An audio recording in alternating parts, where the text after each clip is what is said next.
Now, this was part of the secret to what we did in '94. We ignored every consultant, because consultants always tell you, well, that's not a very good use of your money, and you ought to focus, and you ought to target, and we said, nonsense. We said, we're going to run against every candidate in the whole country on the grounds that what happens is the very senior, very powerful members, John Dingell, back then Danny Rostenkowski, suddenly get terrified. And they start thinking, this is about me.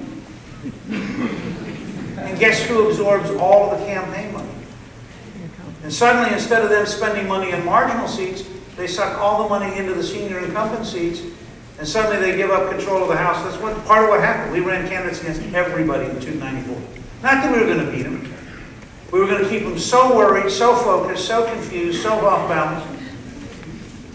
And then you begin forming a genuine alliance because you start actually working with people. And you don't, Ronald Reagan didn't go out and say to people, if you're not going to become a Republican, don't vote for him.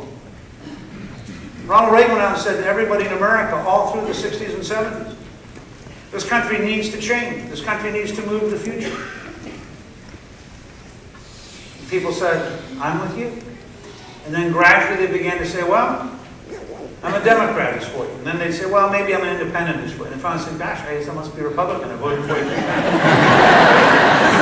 And that's how you build the new Republican majority in Michigan, by going into every precinct, every neighborhood, every community, and reducing the conversation to the basic, obvious elements of life. Now, let me give you a couple examples. One of them you can get.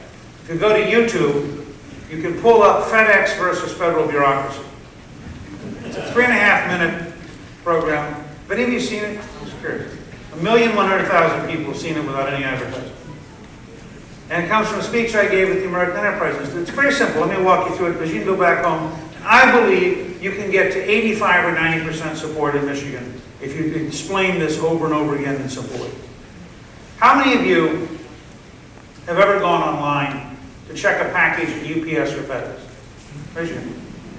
Okay, so I want to make a point here. This is not a theory. Because often in the news media you see somebody write, well, Gingrich has a lot of good ideas, but they're not practical. It is a fact that if you have the right investment in information technology, the right focus on the customer and the market, the right rewards for people who work hard and achieve, the right corporate culture, you can actually build a system which can track in real time millions of packages. 15 million at UPS, 8 million at FedEx. You with me so far? That's the world that works. It's Toyota Production System, Six Sigma, lean manufacturing. It's the writing of Drucker, Deming, Duran, Womack. We know this system. So just think of it as the world that works. Now there's the world that fails. Bureaucracy. By the way, it could be federal, state, local, or corporations. There are big corporations with huge bureaucracies. Let me give you an example. These over here in the world that works, we can track 23 million packages while they move. Over here in the world that fails, the federal government can't find between 12 and 20 million people while they're sitting still.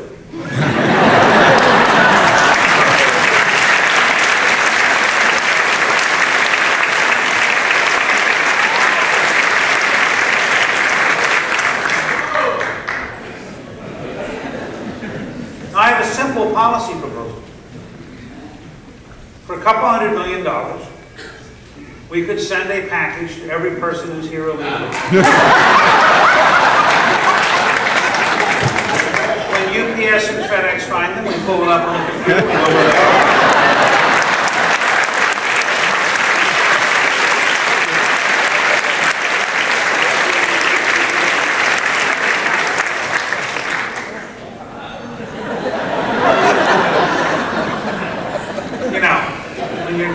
Gets so bad that applying common sense gets people to laughing.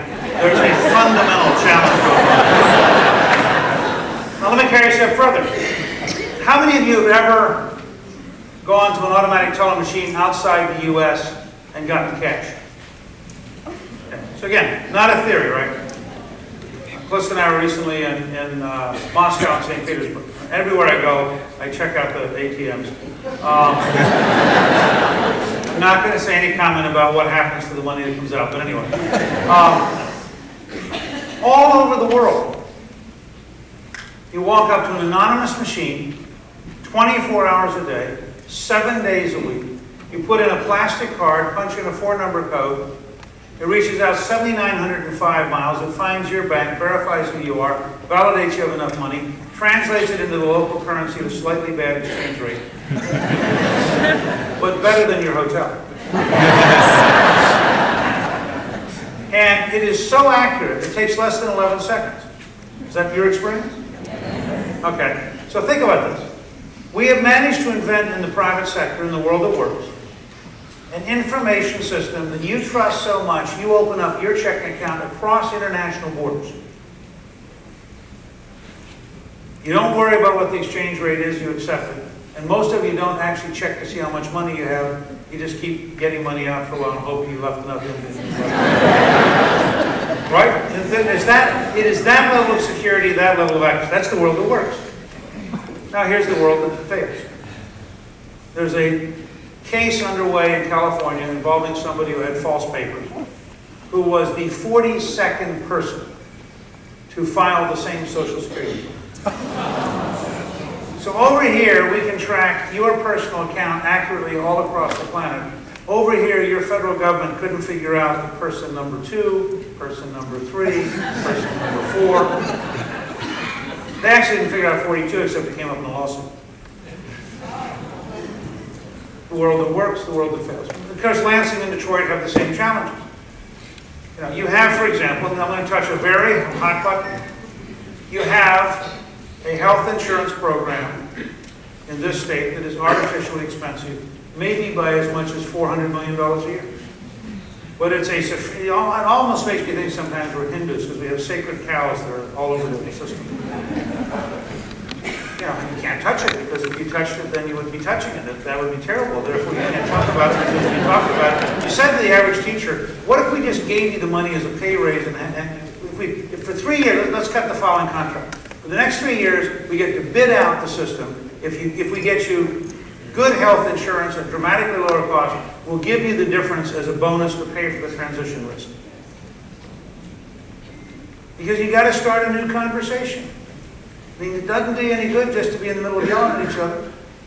And you got to get away from a system that is hopelessly inefficient, has huge overhead, and is totally political. It's not a good outcome for Michigan. It's not in the long run a good outcome for the teachers. Because if the Michigan economy collapses, the school systems are all going to collapse. So everybody has a stake in this. Now, Rudy last night, I know, talked a little bit about Sarkozy, and I want to pick up from what he said. Because I really do recommend that every one of you read Testimony. It is a brilliant book written by Nicolas Sarkozy, who is the new president of France, who really gets it. It's the best introduction by a European that I've seen to fundamental cultural change. And France was in worse shape than Michigan.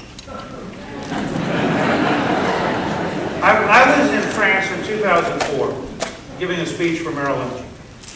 And I went to the kind of reception that Merrill Lynch would host at the Georges V Hotel. And I've been walking along the Seine that day, a beautiful day in Paris. And I've been remembering, my mom took me there in 1959 when my dad was stationed in Orléans, and in the army.